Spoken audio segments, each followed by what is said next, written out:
This episode of the podcast is brought to you by the amazing people over at Chop Chili. Guys, this is personally my favorite chili brand here in the state of New Mexico, and you can find them online at chopchilico.com. You can also find them all across the state of New Mexico at Sprouts, Albertsons, Smith's, and a bunch of other stores in Albuquerque, Santa Fe, Las Cruces. I believe they're even down in El Paso now. They sell red and green chili, of course. My personal favorite is this blend of red and green, and they also sell online frozen bags of green chili. So again, go to chopchilico.com to get yourself some amazing chili today. Now back to the podcast. This episode of the podcast is brought to you by the amazing people over at Chop Chili. Guys, this is personally my favorite chili brand here in the state of New Mexico, and you can find them online at chopchilico.com. You can also find them all across the state of New Mexico at Sprouts, Albertsons, Smith's, and a bunch of other stores in Albuquerque, Santa Fe, Las Cruces. I believe they're even... All right, what's up, everybody? Sorry, I'm a little late. I'll be completely honest with you. I am late tonight because I was wrapped up in a game of Helldivers. So, good to do this again. It's been a lot longer than I would have liked to since I've done this. Probably about a month or so. Tried to be more regular with this. I hope that I've fixed the... what's it called? The audio issue. If I haven't fixed it, please let me know. Yeah, so got a couple of really cool topics I want to talk about tonight. As you could tell in the title, we're going to talk about the First Amendment, and then we're also going to talk about the continuing lies of Israel. I'm going to start with the second one first. Cheers, first of all, to everyone watching the podcast. If you happen to be a new listener, this is the Improvised Intelligence Podcast. I'm your host, Noah Vargas. And again, happy to have you guys listening. All right. So, let's start with the Israel one first, because I think that's the one that's been covered the most. I want to get that out of the way, and then I'm going to get into my takes on the First Amendment and some things that have been going on in this country that I think are contrary to that, and I think just might start some good conversation around it in general. Yeah, so we'll start there. Before we get into all that, couple of cool life events that have been happening. Recently got promoted at my job. So that's awesome. Got promoted at my job. Very happy, very thankful for that. I really needed it. From both a wanting to feel productive side of my job, and the company that I work for were more productive than I already did, and then I just needed the fucking money, to be honest. I just needed the fucking money. So, and it came just in time because my car, let's see. Okay, there we go. The audio's looking a lot better. I think the video looks a lot better, too. I think the little magic that I worked on the video worked a lot better than for the audio. Well, still, that's nice. 1080p at 60 frames. Hell yeah. My truck decided to really shit on me recently. I've had a power steering hose issue I've been putting off for a while, so that's really on me. But now I'm leaking oil like a motherfucker, and so, yeah, I'm going to start shopping around to see what that's going to cost me. So yeah, very happy about the new job. Stand-up stuff that I've got coming up. On the 13th, for everybody here in the state of New Mexico, I will be performing alongside. I'm hosting this show at the State Fair, the 13th at 8 p.m. to 9:30. It's going to be at the Lujan building, I believe. So yeah, it's going to be the Lujan building. And then I'm also going to be hosting that show, and it's going to be myself, AJ De Leon, Tyler Lovely, Jake Otero, Josh Fournier, the usual suspects, that I try to get on as much of the shows that I do here in town. It's going to be a great fucking show. If you have tickets to the State Fair, I believe you get free entry to the show, so it's not like an extra thing you have to pay for. I believe it is 21 and above, though. I doubt anybody in this audience is younger than 21, but it is 21 and above, so it's not a family-friendly event. The material certainly won't be. So come out and say hi for that. I should be on the Don't Tell coming up on the 27th. That one's going to be a lot of fun. Not supposed to talk about like where and who, but the headliner's sick. Great guy. Shout out to him if he's watching. He knows who he is. And then Roast Battle. This hasn't been announced yet, but Roast Battle is happening again at Revel October 3rd. I'll be going against Dave Corvette. That'll be a lot of fun. He's a great roaster. He's a great comic. Love that guy to death. He's awesome. So yeah, come out and check out shows. Okie dokie. So I think that's all of the personal life stuff that I have to update you guys on. Fun thing actually on the nerdy side of things. A new issue 1, for those of you following me on Instagram, of Batman started this week. So this past weekend, like a week ago, I spent probably 7 hours catching up on like 3 years worth of Batman content. So that was a lot of fun. Yeah, the new Matt Fraction run's pretty cool. Okay, so we're going to start with Israel lying. It's very par for the course, so I understand that. And I've got, you guys can't see it on frame. I got a laptop in front of me just so I can be a little more dialed in. But specifically what I want to talk about is the denial. So a little bit of denial, the genocide. Like, we know that's happening. We know they're denying the genocide, but the new one that's been happening over the last couple of weeks is they're just flat out denying the famine that's going on. Look, I'm not a doctor. I'm not a, I'm not a well-educated anything, but, we're now entering the point where Gaza is now entering the point where, the devastation and the lack of resources and the lack of aid that is allowed into the country is now induced a mass famine. Yeah, and I think I remember reading like back in February, just to give context to how truly evil some of this shit is. Shout out to you guys watching. Say hi in the chat. I'm going to try to monitor the chat as much as I can. But just to give you guys an idea of how devastating this really is, I believe as of like February of this year, this past February, 50% of the remaining citizens in Gaza are under the age of 18.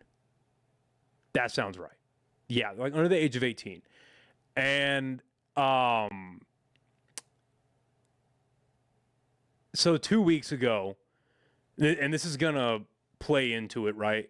So 2 weeks ago, or like 2-3 weeks ago, there was the major bombing of the last major hospital in Gaza, the Nasser hospital. And just if you guys want to get like a ton more context on what this hospital was doing and the aid that it was attempting to give, Theo Vaughn did a podcast recently, maybe like a month ago or so ago. No, I think it's like a week and a half ago, with a American doctor who recently came back from Gaza. They spent 2 weeks over there rendering aid. And the hospital that he was at was the Nasser hospital that was bombed. We're going to circle back to that at the end of this, but I just want to bring that up for context. Point is, there's a mass famine going on right now. And I just want to start. Do I want to start with the facts, or do I want to start with the mental gymnastics these people are doing to defend it? Yeah, let's start with, okay, so I've talked about these guys a lot, and I'm probably not going to stop anytime soon, but if you want to find a lot of really good information about these things that are going on, especially, and we'll come to this at the end too, where the Israeli government, they're not allowing independent journalists to enter into Gaza. So if you want to get some pretty good reporting, I highly suggest antiwar.com, run by the awesome Scott Horton. And there's a couple really good articles on here I think you guys should read. One of them was published on August 27th. It's called "The Entire UN Security Council, except the U.S., says that Gaza famine, quote, man-made, as 10 or more people starve to death." The subheadline, while acknowledging that, quote, hunger is a real issue in Gaza, end quote, the U.S. ambassador to the UN repeated a debunked claim that the world's leading authority on starvation lowered its standards to declare a famine. So there's a lot of denials going on right now about the famine that's actually happening. And it's, at this point, and Dave Smith covered this on his podcast a week ago, it's getting to the point now where this debate is really over about what's going on over there and how devastating Israel's attacks and the captivity of the people is going on right now. So 14 of the 15 Security Council members issued a joint statement calling for an immediate Gaza ceasefire, release of all remaining hostages held by Hamas. And I think that's a good thing to say at the of the offset too. Like, I'm not a supporter of Hamas. I know that people that speak out against what the state of Israel is doing, speak out against our funding of it. It's easy to throw in like, oh, these people are defending Hamas. No, I'm not defending Hamas. Hamas is an ugly, evil group of individuals that need to get wiped off the face of the earth. I totally agree with that. But it's the way in which that we've been funding it and Israel's been doing it is not fucking good. And I don't understand how people could try to defend that. I have a couple of defenses up that I'm going to get to here in a second. But my God, man, like, I'm not defending Hamas. And lifting of all Israeli sanctions, restrictions on aid, delivery into the embattled strip, where hundreds of Palestinians have died from starvation and hundreds of thousands more are starving. So I want to touch on that a little bit. The restriction of aid. So there was a 3-month period, I believe at the beginning of this year, where zero food, was allowed into the Gaza Strip, right? And one of the reasons that Netanyahu and his, I guess you could call, I don't know what the specific term is for their administration. I think they have a different term over there. But one of the main reasons that Netanyahu's government gave for the restriction of aid is a lot of the materials, meaning food, that they were sending over there. Like, they named potatoes as one of them. That potatoes was dual use, right? It could be used to create or manufacture weapons that would be eventually used against the Israeli people. I understand the logic of you don't want to send materials to your enemy. I understand that on its face value. I understand that logic. Point A to point B, don't aid the enemy. Okay, that would make sense, I suppose, in this situation in a vacuum. But then you add on the fact that Israel and Benjamin Netanyahu himself have been propping up Hamas for years. The direct quote is that we can control the height of the flame, right? Saying that we can control the severity of Hamas and their actions. And then you think, okay, well, if you're funding Hamas, right? Because in practice, they're funding Hamas so that they could turn around to the rest of the world and say, oh, see, well, Hamas is in control. We can't let the Palestinians have their own state because they elected this fucking evil organization as their government. And therefore, we need to keep fighting this war. We need to keep these people captive. Okay, so then, but if you're funding them, isn't money dual use? I mean, wouldn't they, you know what, you see, you run into this vicious circle where it just makes no sense. So, let's see. I just want to go through a couple more of these things that are supporting the evidence that there is a famine. So there was another article posted on Anti-War about a month ago. This was on July 30th. Let's see here. So this is called The Man-Made Atrocity Famine in Gaza. Again, antiwar.com. The quote, worst case scenario of famine is currently playing out on the Gaza Strip, end quote. The leading international authority on food crises said in a new alert Tuesday, predicting, quote, widespread death without, end quote, without immediate action. The famine in Gaza is entirely man-made. Unlike other atrocity famines, it is a result of deliberate policy of choices. The Israeli government has been deliberately starving the people of Gaza for the better part of 2 years, as more than 100 aid groups said in a joint statement. The quote, Israeli government siege starves the people of Gaza, end quote. Since the start of the war on October 23rd, or October 2023, the Israeli government has been inflicting collective punishment on the civilian population by using starvation as a weapon, so on and so forth. And then we get into our administration, the Trump administration, denying the famine that's happening. I'm trying to find a direct quote here. I saw it earlier. I thought I saw a quote here from the Trump administration.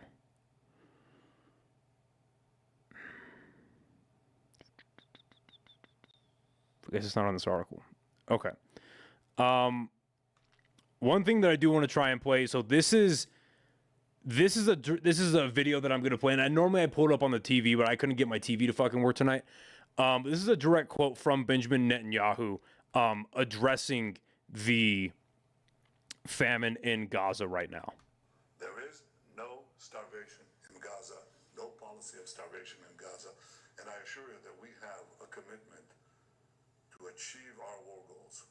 We'll continue to fight till we achieve the release of our hostages and the destruction of Hamas's military and governing capabilities.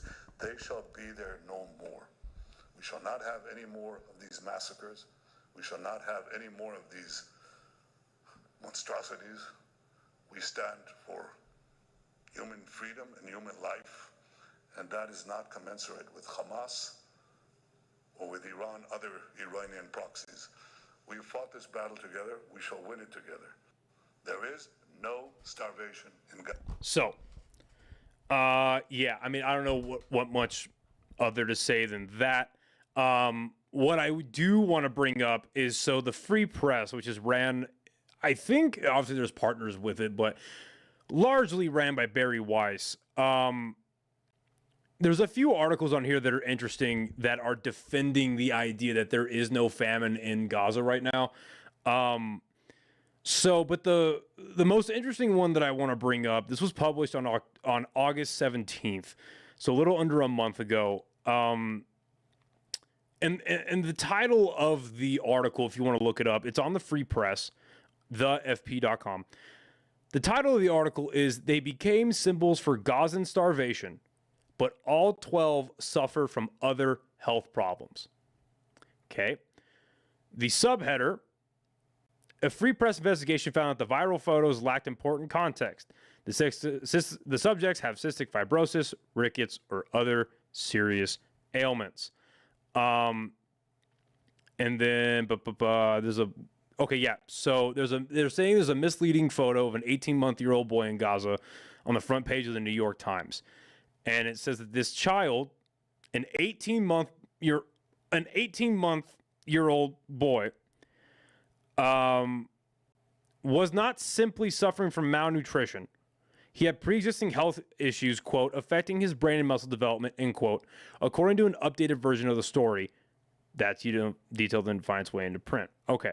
So just taking that quote itself wasn't simply suffering from malnutrition. The way I take that is malnutrition is a part of the equation, but maybe it's not the whole thing. This is a quote from, last name is, I just had the guy's name. His last name is Spitzer. Okay. Quote, if a situation like that lasts more than a few days, a lot of people will go hungry, will not starve to death en masse. That's the beginning of a process, which the media portrayed is already at the catastrophic end stage, but it has never happened. Well, let's assume that these people have other health conditions. I wonder what would be exacerbating these health conditions, and I wonder what would, let's just say, accelerate mass starvation to end up in a famine situation. A mass subjugation of a people, extended and continuous blockades, the blocking of aid, leveling 80% of the region, specifically targeting physicians and specialists that can't perform their necessary medical duties. Let me think. When they do get to perform these medical duties, they do so without anesthesia, because that's been a thing for at least a year, minimum a year.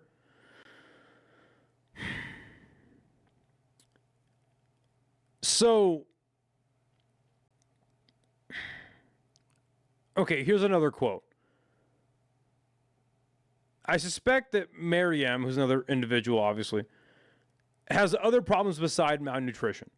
I suspect that my daughter has a condition that no one understands here in Gaza. Yeah, obviously. This poor woman, or man, I'm not sure if it's man or woman, but still, this poor girl that's now suffering through malnutrition into just mass starvation, famine, experiencing famine. I guess what bothers me about posting things like this is the mental gymnastics you have to perform to defend these kind of things. It's like, oh no, it's not a mass famine. It's just a lot of malnutrition. It's just grave starvation. Okay. And again, to quote Dave Smith in one of his recent episodes, are we dealing with war crimes, or are we dealing with a famine that's induced by war crimes? Like, which is, you know what I mean? It's shit like that where it just makes no sense. One of the things the second to last point that I have on this, I haven't dug too far into this because it was getting reported today by a pretty reliable source on Instagram. Everyone should follow this page. It's called OSINT Defender. This was 11 hours ago today. Israel appears to have quietly backed away from talks of annexing large parts of the West Bank, with Prime Minister Netanyahu having removed the issue of annexation from a recent high-level cabinet meeting hours before it happened. According to the Washington Post, this apparent decision came from following intense pressure from the UAE against both Israel and the Trump administration, stating through rarely used diplomatic channels that annexation would be a red line and potentially lead to the collapse of President Trump's Abraham Accords. Well, yeah, no shit. And the second topic I want to cover tonight is the First Amendment. But one thing I want to use to kind of tie these together is still, to my knowledge, and if someone knows otherwise, please let me know so I could correct myself, but independent journalists, or just journalists in general that are not directly connected to the Israeli government, are not allowed into the Gaza Strip. They're not allowed into the West Bank.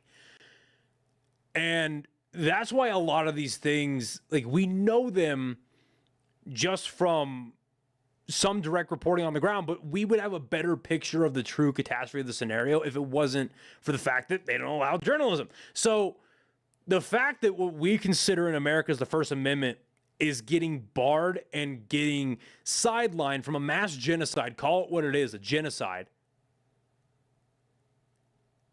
it's concerning to say the least. And before I transition to that next subject, I want to see how many countries,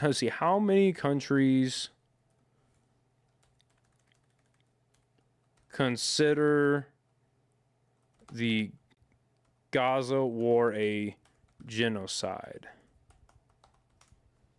I'm just genuinely curious. Let's see. Africa, it's a continent.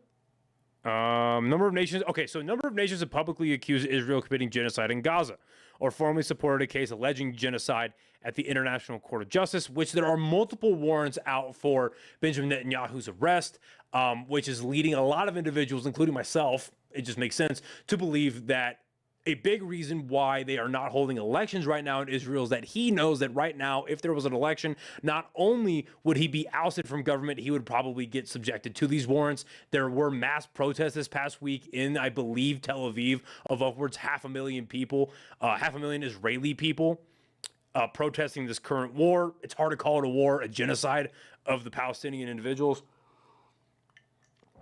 So right now,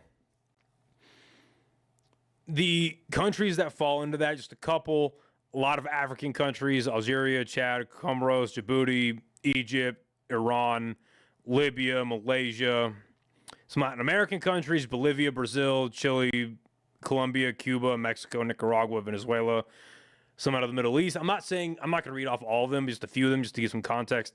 Afghanistan, Bangladesh, Iraq, Jordan, Kuwait, Lebanon, Qatar, Saudi Arabia, Syria, Turkey, Yemen. Funny thing, actually, about Yemen, and this got sent to me by a friend of mine earlier this week. Israel wiped out the Yemen government, I think.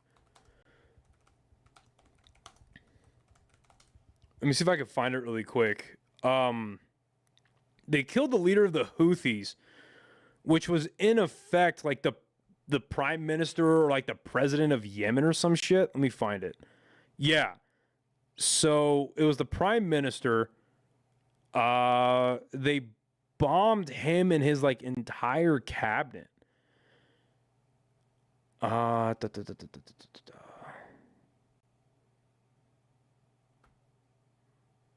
Okay, this was on the 30th. So about a week ago. Yemen's Houthis confirmed prime minister killed in Israeli strike on Sana'a. Houthis condemned killing of Ahmed al-Rahawi. Other government ministers in Israeli attack on Yemen's capital this week. A Houthi individual has vowed vengeance against Israel after the Yemeni group confirmed that an Israeli airstrike this week killed the prime minister of the Houthis government in the capital, Sana'a. Ahmed al-Rahawi was killed in a Thursday strike on Sana'a, along with several other ministers, the Houthis said in a statement on Saturday. So that's interesting. I think it's just important for context. Yeah. So, First Amendment, as we would see it, obviously I don't know what the Israeli government stance is on free speech. I'd imagine it's not very lenient. But it's not being allowed in that country as far as reporting on a genocide. So, let's talk about some First Amendment issues that are going on. I'm going to bring up one issue that happened recently in the UK, and then I'm going to transition into the First Amendment issues we're running into here in America. Just a couple of them. I understand that you could teach a damn class on the First Amendment and its importance and the amount of issues that we have right now in America on it. But I am going to just cover a few that I thought were pertinent or otherwise interesting. So, let's see here. Let's take a look.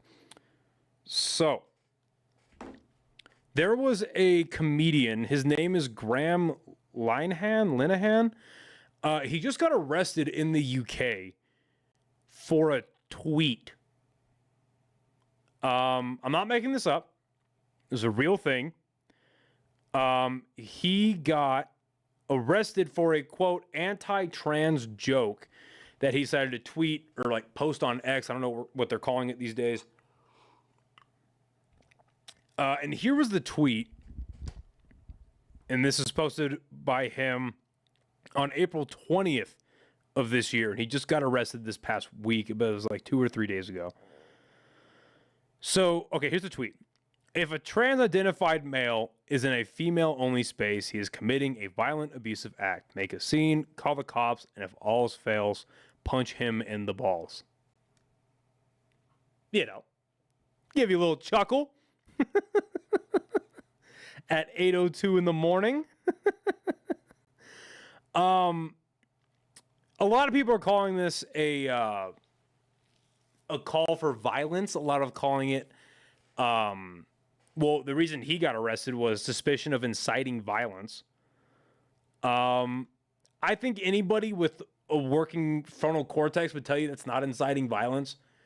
He's not saying go, get rid of trans people, go whatever, commit real violence to them. He's talking about punching a girl in her balls. Come on. So this is a report that I found on it. This is published on Thursday of this week. Graham Linehan's trial begins after allegation he harassed a transgender activist. But he's on trial at the Westminster Magistrates Court for harassing Sophia Brooks on a social media platform. They're calling him a sociopath, a disgusting incel, so on and so forth. Look, regardless of how you feel about the joke, and look, if he was harassing somebody, I guess there's a video here that I found. This is a moment where he tried to grab the phone of a trans activist. Let's see. This is 8 seconds long. You might be able to hear it.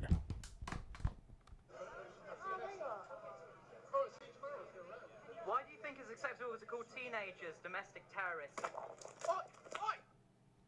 Okay, so he looks like he just tries to grab the phone. I mean,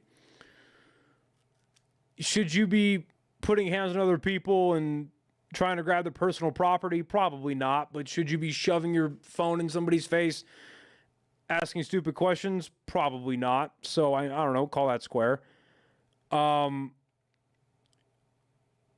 What I will say, focusing on the tweet itself, and we're going to get to the obvious thing that Trump wrote an executive order.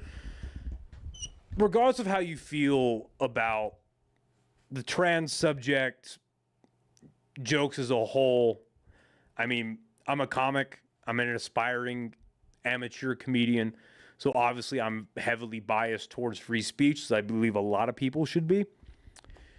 But if you are against, or if you are pro arresting people for jokes, I mean, because like really break that down what you're doing.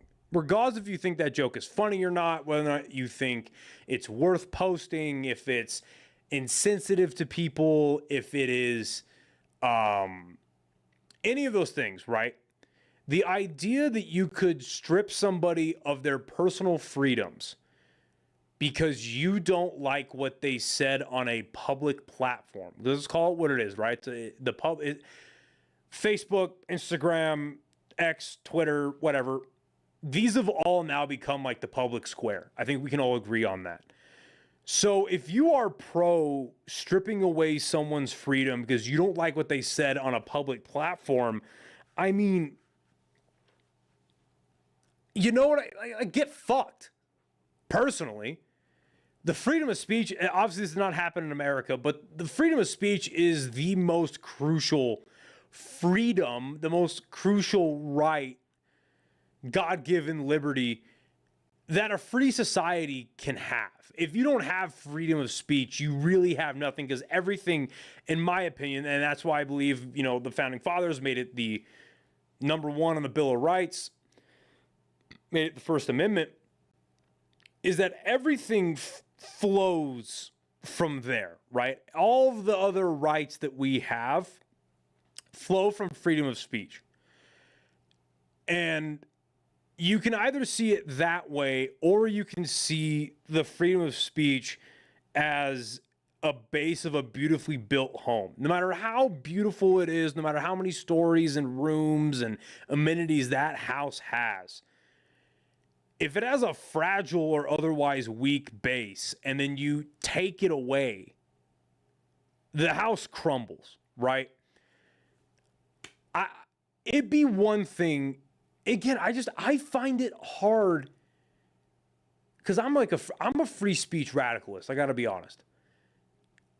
Even if he was calling for just the mass whatever, there's words you can't say on YouTube. We all know where I'm going with this. Is that something you should arrest him for? Because it's like, is it real? Does he mean it? Does he have a history of attacking trans, just on the specific subject? Like, does he have history of attacking trans people? Does he have history of seeking out and causing harm to members of the LGBT whatever community? Like, it's a very nuanced and complicated subject, but to lock someone up for a tweet, I don't understand, again, how anybody in their right mind can defend an action like that. Like, I genuinely don't understand how that can be a thing. Who knows what happens? He should be going through trial right now. It'll probably be a while till the verdict is read. Lord forbid that dude actually gets locked up. I mean, I just think that's insane. Anyway, so transitioning to America. So the big thing that got passed or got put into executive order this past, I think it was last week. It was on the 25th. Let me see when that was. So almost 2 weeks ago. So it was Donald Trump passing an executive order, quote, prosecuting the burning of the American flag. It said, and so during the signing, he stated that those who burn the flag will receive a year in jail.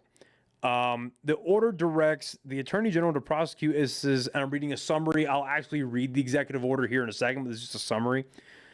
Order directs the Attorney General to prosecute instances of flag desecration that violate existing, quote, content-neutral laws, and to seek litigation to clarify the scope of the First Amendment in this area. The order instructs officials to pursue deportation or denial of immigration benefits for non-citizens found to have desecrated the flag. Legal analysts view the executive order as a potential attempt to challenge the Supreme Court's long-standing precedent that protects flag burning. Now, I'm going to read the executive order from Trump. Or actually, first what I'm going to read is, this is the Supreme Court case that protects the ability to burn a flag. Just to give a little bit of context of where I'm coming from and like kind of like my personal beliefs on it. So as a lot of you know, I served in the military for 6 years in the National Guard. I'm a born American citizen. I have the privilege to exercise all of the rights of the Constitution. What I will say is that, do I enjoy watching people burn the American flag? No. I don't enjoy watching that. I don't think it's a good thing. But it is your right as an American. It is a show of protest.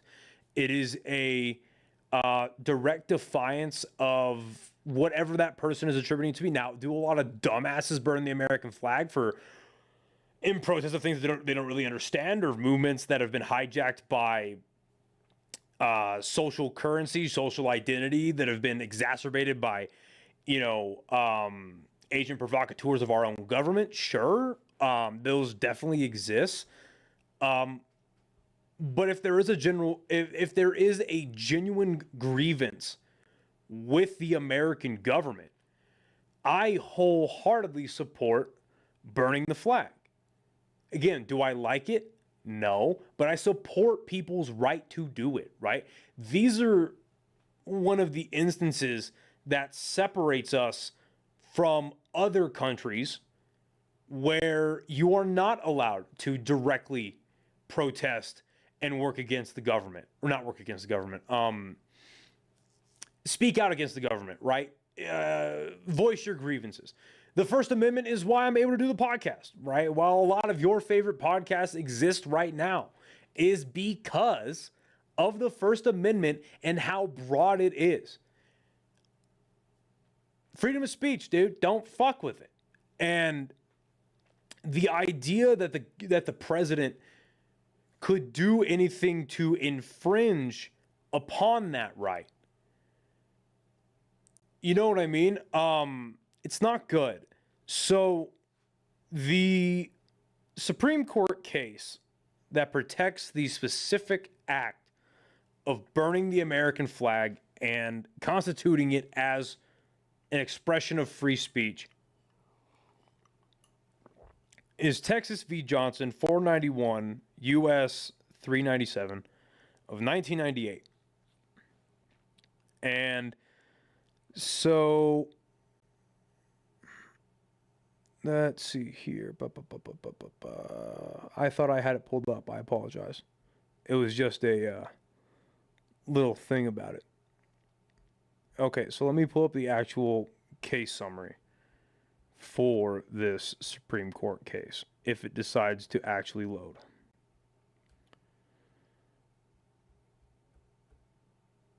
Well, phooey, it's not loading. Well, that was the case that protects it, right? Okay. So the executive order. This was put in on August 25th, prosecuting burning of the American flag. By authority vested in me as the president by the Constitution and the laws, ironic, the Constitution and the laws of the United States of America, it is hereby ordered. So, our great American flag is the most sacred and cherished symbol of the United States of America, American freedom, identity, and strength. Over nearly 2.5 centuries, many thousands of American patriots have fought, bled, and died to keep the stars and stripes waving proudly. The American flag is a symbol in our national life that should unite and represent all Americans of every background and walk of life.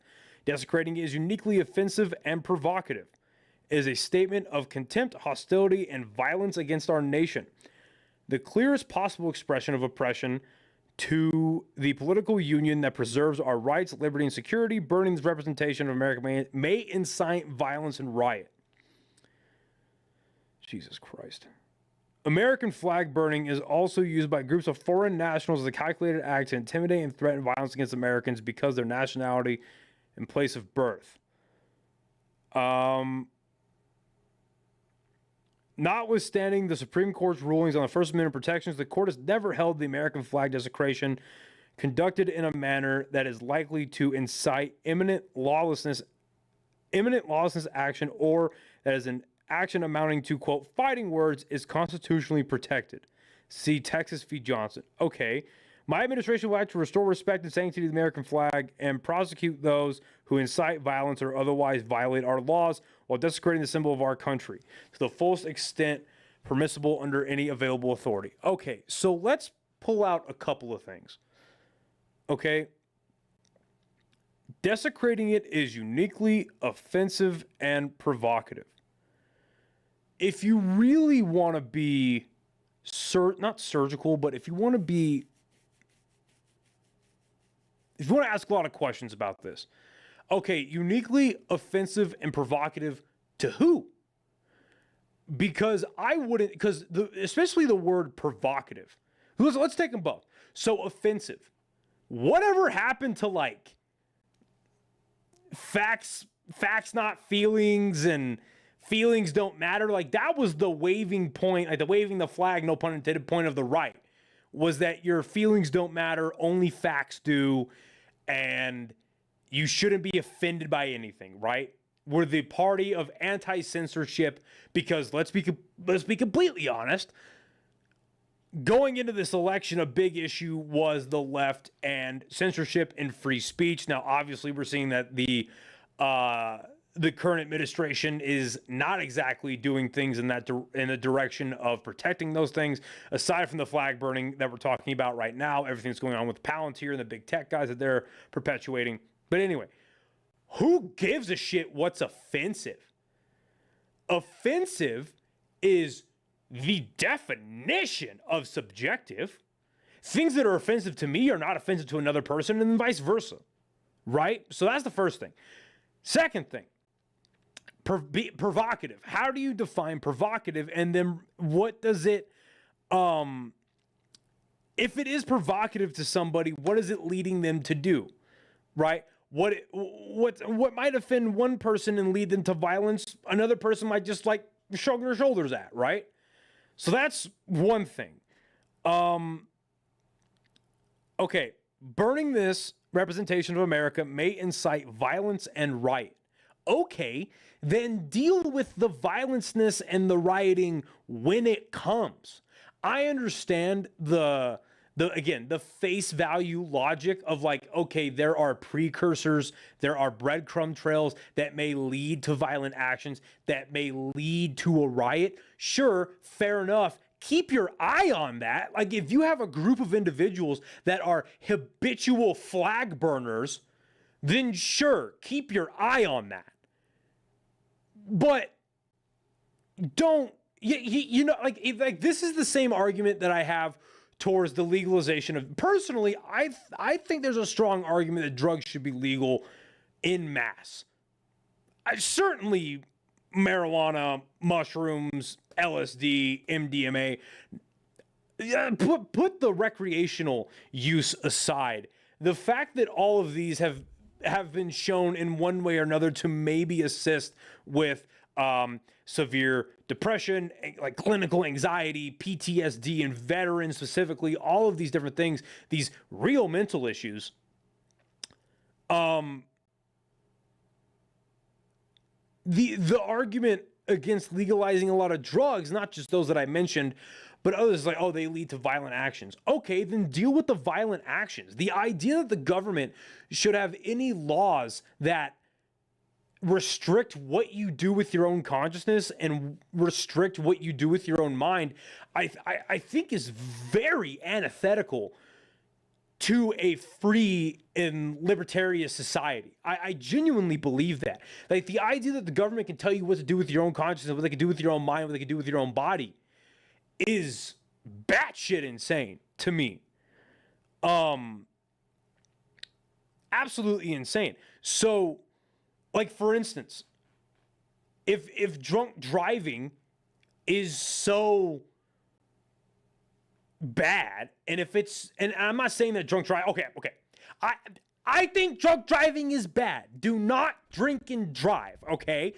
However, if drunk driving in the eyes of a body of government, whether it's local to like a county, a city, state, federal, whatever, right? If it's a real problem, well, then your two options are that you take away the drunk or you take away the driving. Well, we've already established as a country that it is legal for all individuals with a valid driver's license to drive, right? We've established that. That is not a privilege that's going to be taken away, or a right that's been taken away. Okay. So then take away the drunk part of it, right? If drunk driving is such a dire issue, like, it's a huge problem in New Mexico. Everyone knows that. But if it's such a huge issue in New Mexico, then ban alcohol. That'll solve it, right? Well, of course it won't, because we saw how the prohibition worked out. And just in general, like, if there's a will, there's a way. Booze will be found and consumed. We all know this. But you see the logic that I'm using here, right? If you find that to be an issue, then truly get rid of, legalize booze. But of course, you're not going to do that. So then why do it here? Let's have a fair standard across the board. If we want to have the safest society possible, right, then you need government overreach. Of course not. Of course not. It's the very famous Benjamin Franklin quote. Those who sacrifice, I believe it's those who sacrifice liberty for security will have and deserve neither. So take care of the violence and the rioting, not the whatever. Okay. Section 2, measures to combat desecration of the American flag. The Attorney General shall prioritize the enforcement to the fullest extent possible of our nation's criminal and civil laws against acts of American flag desecration that violate applicable content-neutral laws while causing harm unrelated to expression. Okay, I'm going to reread this. Okay, prioritize the enforcement to the fullest extent possible of our nation's criminal and civil laws against acts of American flag desecration that violate applicable content-neutral laws while causing harm unrelated to expression consistent with the First Amendment. This may include, but is not limited to, violent crimes, hate crimes, illegal discrimination against American citizens, or other violations of American civil rights, and crimes against property and the peace, as well as conspiracies and attempts to violate and aiding and abetting others to violate such laws. That's subsection A. Subsection B. In cases where the Department of Justice or other executive department or agency determines that an instance of American flag desecration may violate an applicable state or local law, such as open burning restrictions, disorderly conduct laws, or destruction of property laws, the agency shall refer to the matter to the appropriate state and local authority for potential action. Subsection C, To the maximum extent permitted by the Constitution, the Attorney General shall vigorously prosecute those who violate our laws in any ways that involve desecrating the American flag, and may pursue litigation to clarify the scope of the the scope of the First Amendment exceptions in this area. Subsection D. Secretary of State, Attorney General, and Secretary of Homeland Security, acting within their respective authority, shall deny, prohibit, terminate, revoke visas, residence permits, naturalization proceedings, and other immigration benefits, or seek removal from the United States pursuant to federal law, including 8 USC, a whole bunch of references, whenever there has been an appropriate determination that foreign nationals have engaged in American flag desecration activity under circumstances that permit the exercise of such remedies pursuant to federal law. Okay. What this sounds like to me, and maybe I just suck at reading, and maybe I just suck at analysis, but what this sounds like to me is just another crime you can stack on top of legitimate crimes that are happening. The only thing so far that I remotely agree with in any of this is when it comes to immigrants. Now, maybe I should do a whole other discussion on how I feel about immigrants coming into this country. I think legal immigration is a good thing. But if you are an immigrant coming to our country, whether you're on a work visa, school visa, entertainment visa, whatever, but you don't have a permanent citizenship status, you're not a citizen of the United States. Personally, I believe that not all rights should pertain to you. Personally. Now, am I legally savvy enough to be able to parse out what should and what do I think illegal immigrants should be subjected to search and the stop and frisk stuff, like the issues that they had in New York back in the day, or if there are individuals that are on a work visa or whatever, on a school visa, and they're renting out an apartment, should the local PD be able to break down their door and investigate them? No. But in a situation like this, if you are here in America and you are burning the American flag, leave? You know what I mean? You chose to come here. You understand the problems we have. Shut the fuck up. I don't know. Personally, I don't know. Just fucking do what you're here to do and leave, or get your permanent citizenship. Go through the... Now, I think we should have a much more streamlined process to citizenship, but get your citizenship and then open your mouth. You know what I mean? I don't know. Maybe I should do a longer thing on that. All right, Section 3, severability. If any provision of this order or the application of any provision to any person or circumstance is held to be invalid, the remainder of this order and the application of its provisions or to any person's circumstances shall not be affected thereby. Nothing in this order shall be, or this is under general provision, Section 4, subsection A. Nothing in this order shall be construed to impair or otherwise affect, subsection I, 1, I guess. The authority granted by law to an executive department or agency, subsection 2, functions of director of the Office of Management and Budget relating to budgetary, administrative, legislative proposals. And then subsection B, this order shall be implemented consistent with applicable laws subject to the availability of appropriations. Subsection C, this order is not intended to and does not create any right or benefit, substantive, procedural, enforceable at law, or in equity by any party against the United States, departments, agencies, entities, blah, blah, blah, blah. Donald Trump. Okay. Anything to not talk about the fucking Epstein files, am I right? I get it. He wants to... I think this is two things, right? Because I get it. And honestly, I kind of agree with Trump in the respect of, I don't like it when people burn the American flag. I think it is disrespectful on its face. But then again, isn't that the kind of whole point? If you're criticizing a body of government, if you're criticizing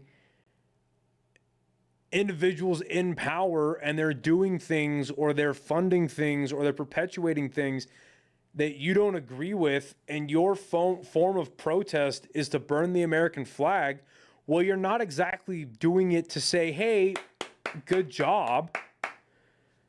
You're doing it in protest. It's supposed to be disrespectful. So that's where I'm like, yeah, that's freedom of speech, bro. If you don't like it, then do a better fucking job. You're not going to convince everybody of everything, but you know what I mean? So that's interesting. I don't know. Just don't fuck with the First Amendment. That's my whole thing. Okay, so the second point I want to bring up about the First Amendment, this is more of a curious conversational piece than it is anything else. But there was a story that was published yesterday or 2 days ago by the New York Times, and it's called "How a Top Secret SEAL Team 6 mission mission into North Korea fell apart." The 2019 operation, greenlit by President Trump, sought a strategic edge. It left unarmed North Koreans dead. The long story short is basically a team of Navy SEALs were sent to North Korea to spy on the country, to set up a means of spying on North Korea. And I guess like 3 fishermen saw their lights, came up to not investigate, but to see what was going on. The SEALs killed them, considered the mission failed and compromised, and they left. And now this is getting broken. And the reason I bring this up about the whole freedom of speech thing is like, why is this getting published? You know what I mean? Like, this is...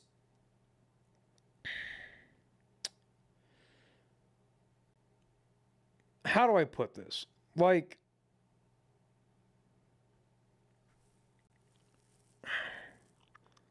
why publish it? Like, what is the good in publishing an article like how does it benefit the country? Now, I understand that journalism is not always to benefit a country, but you see what I'm asking? Like, why publish this? Now, on its face, it obviously has the issues of we're sending tier 1 operators to an enemy country to spy on them, which I'm sure we do all the time.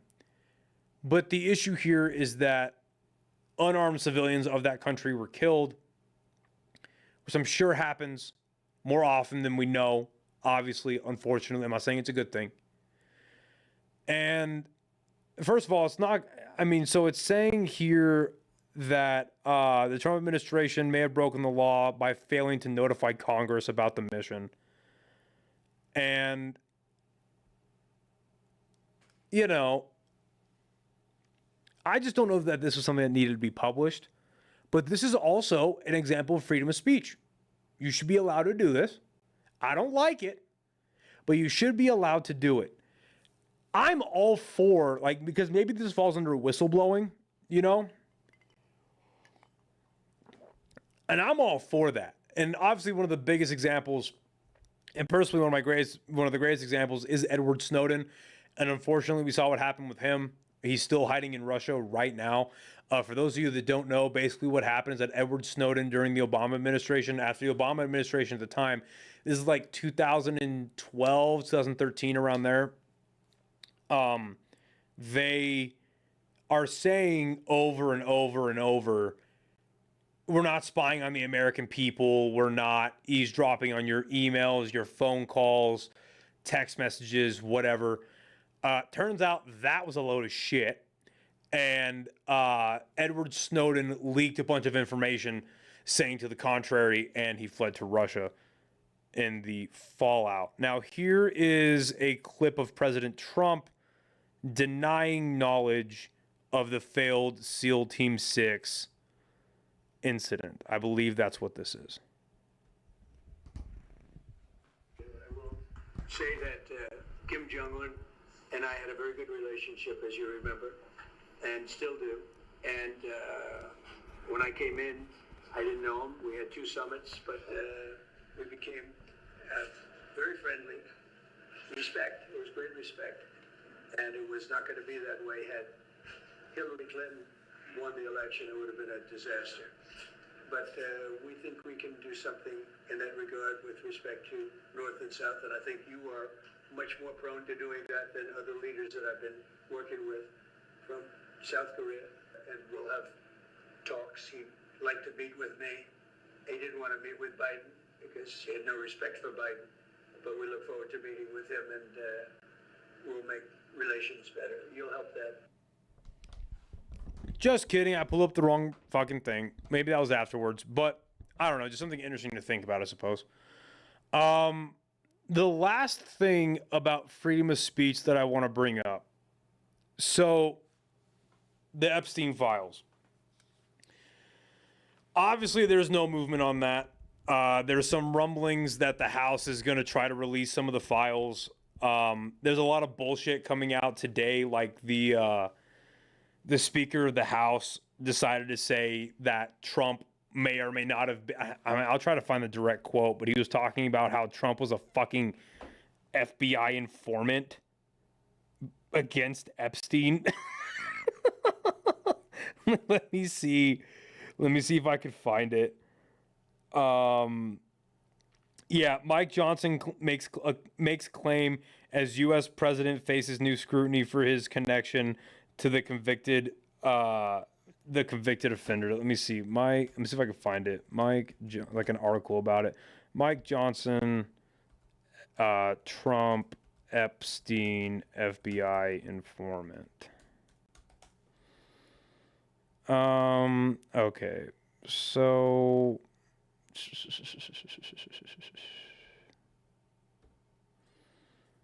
Okay, Donald Trump was the FBI informant on Jeffrey Epstein.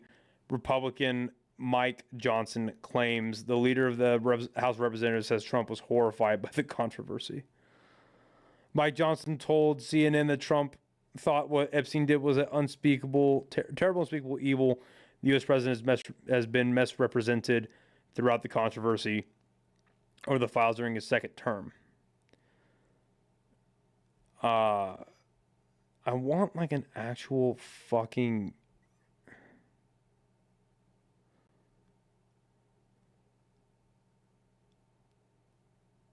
And they're calling. Okay, so. Okay, so here's a quote from Johnson. Quote, what Trump is referring to is the hoax that the Democrats are using to try to attack him. I've talked to him about this many, many times. He was horrified. It's been misrepresented. He's not saying what Epstein did is a hoax. It's a terrible, unspeakable evil. He believes that himself. He flat out said, like, there's videos of him saying that this is a made up thing from the Democrats.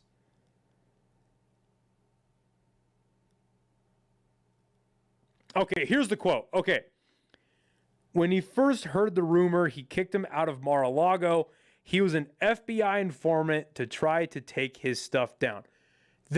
Listen, I've never worked for the feds, but if he's an FBI informant and you are trying to get close to this guy to find, because there's rumors of him being a pedophile running a global sex trafficking ring that involves high-level individuals.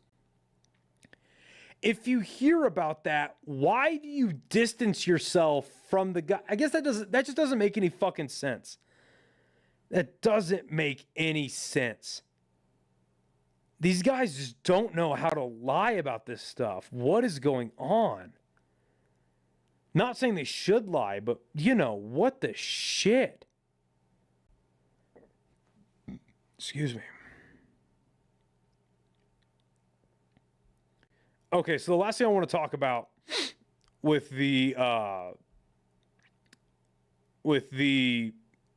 freedom of speech as it pertains to Epstein. So I don't know if any of you guys have seen this, but Representative Thomas Massey and Marjorie Taylor Greene, they held this thing with this like summit with like a bunch of the victims of the Epstein files, or the victims of Jeffrey Epstein, and the victims said that they are trying to or that they would come forward themselves, or they would be met with a lot of legal issues and legal fire that would run them bankrupt.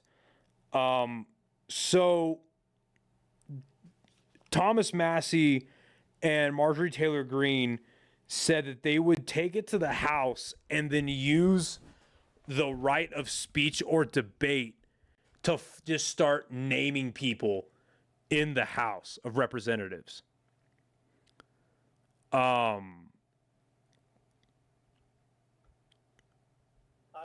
So I'm trying to, yeah, here we go. Let me find the quote from Marjorie Taylor Greene. Oh my goodness. So this video is titled, Marjorie Taylor Greene warns Epstein clients she'll say, quote, every damn name on the U.S. House floor. What you don't realize is they just told their stories of being raped and being abused, being victimized, being manipulated, being coerced, and basically held in a prison of captivity of sexual abuse while they were young teenagers and extremely young, vulnerable women. And in Jeffrey Epstein's home and the places they went with him, they saw the most powerful people in the world in his pictures, and they saw him with those people. Can you imagine how terrifying it would be to name names like that? These are some of the richest, most powerful people in the world that could sue these women into poverty and homelessness. Yeah, it's a scary thing to name names, but I will tell you, I'm not afraid to name names. And so if they want to give me a list, I will walk in that Capitol on the House floor and I'll say every damn name that abused these women. I can do that for them, and I'd be proud to do it. Now, another thing, this is not about politics. And Oh, I'm sure some of it is. But let's see what Thomas Massey has to say, because he's the GOAT. All right, let's see.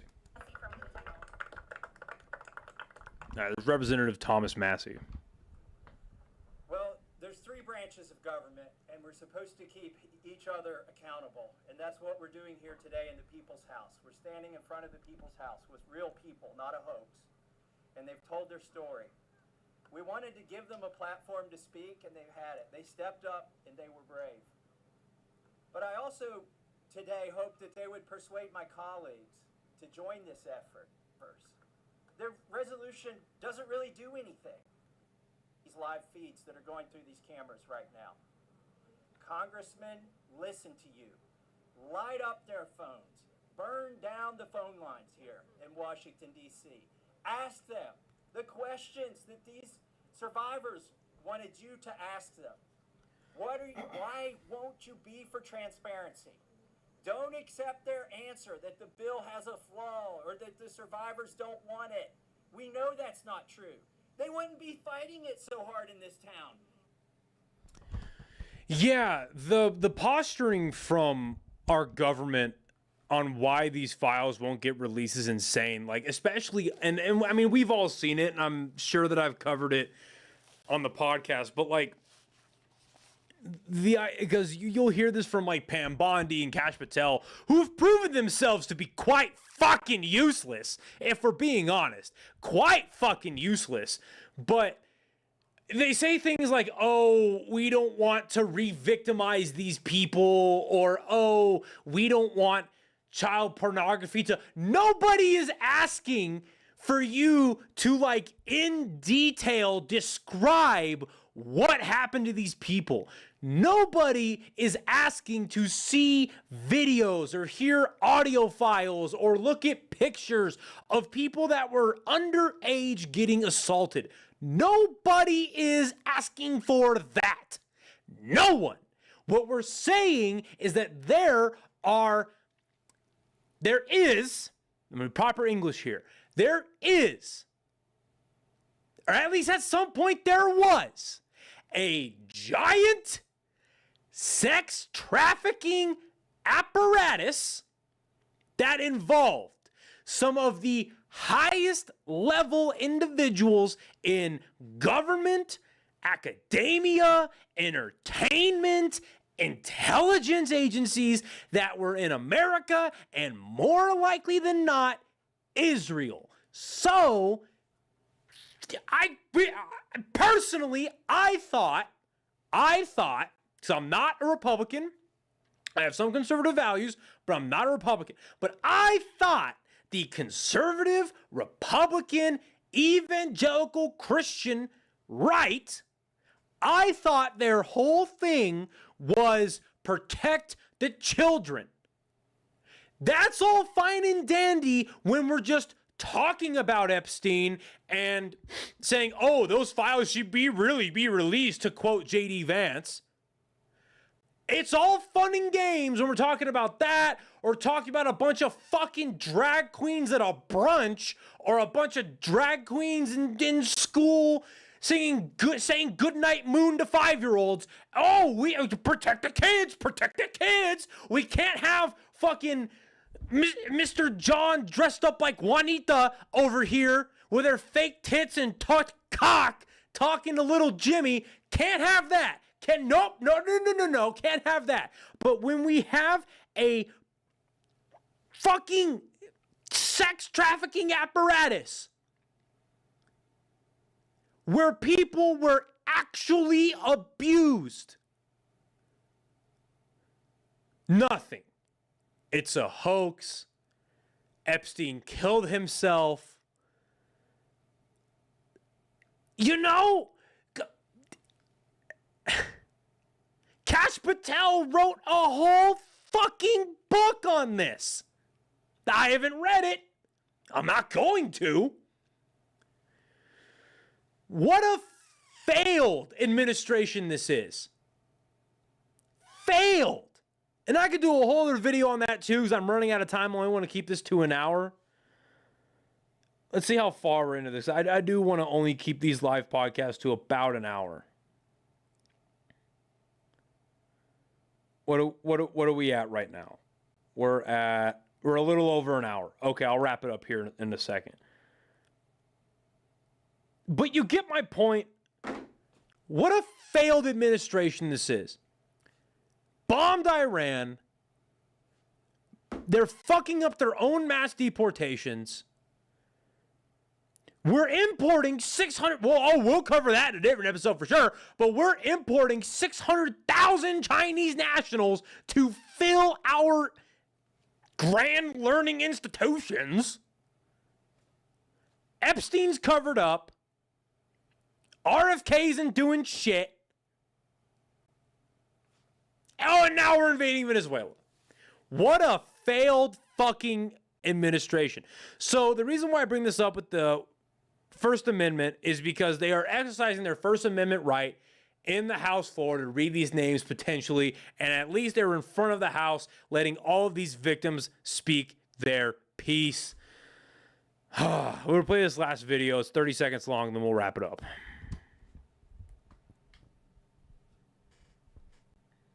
Have been discussing creating our own list. We know the names.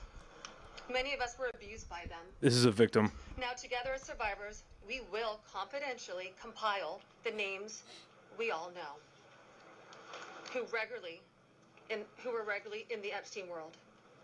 And it will be done by survivors and for survivors. No one else is involved. Stay tuned for more details. Good. I mean, good, because at that point, like, if no one's going to help you, you got to fucking help yourself. It's kind of the name of the game in this world. But, yeah, I mean, fair enough. Honestly, fair enough. Like, if I were these victims, I'd be doing the same exact thing. I'd be like, you know what? We all know who raped us.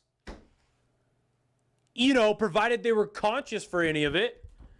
And I don't mean that as a joke, or pejorative. I mean that as, like, you know, if you remember who assaulted you, fucking say it, dude. Bring that shit up, especially if it is in the case of the Epstein, again, apparatus. All right, that's going to be our episode for tonight. Those of you that watched and listened live, thank you very much. If you're watching this after the fact, still appreciate you. I am going to try to do this more often. I like doing this. It's a lot of fun. It's picking a couple of issues that I enjoy and kind of diving into it. I promise I will be more prepared next time and that I will start on time next time. And look, I understand wholeheartedly. I understand that doing this at 11 o'clock at night to 12 in the morning, 12:30 in the morning is not exactly conducive to building a mass audience, but it's fun. It's fun for me doing a version of late night radio. And quite frankly, this is one of the only times that I have where I have free time to just sit down and do this. But maybe we'll change times in the near future. Who knows? Yeah, I'm going to wrap it up there. I got shows coming up. 13th at the State Fair, 8 to 9:30. And then should be on the Don't Tell on the 27th. I might, if the Lord so chooses, and the Booker of Casadas, I might be at Casadas next weekend hosting for Josh Wolf. That would be sick. I should be there. We'll see. I'm waiting on a confirmation, but I've been going back and forth with the Booker on that, and he's saying that he's trying to get me there, so we'll see. I'll keep you guys updated about that on my social media. Please give me a follow on Instagram, Noah Vargas 2, Noah Vargas on Facebook, Instagram, Improvised Intelligence Podcast, or Improvised Intelligence Pod. Please like, subscribe, all that stuff really does help the algorithms trying to grow this podcast more. Yeah. So that'll be all for tonight. Thank you all for listening and watching. Hopefully the audio was better, and we will see you next time. Bye, everybody.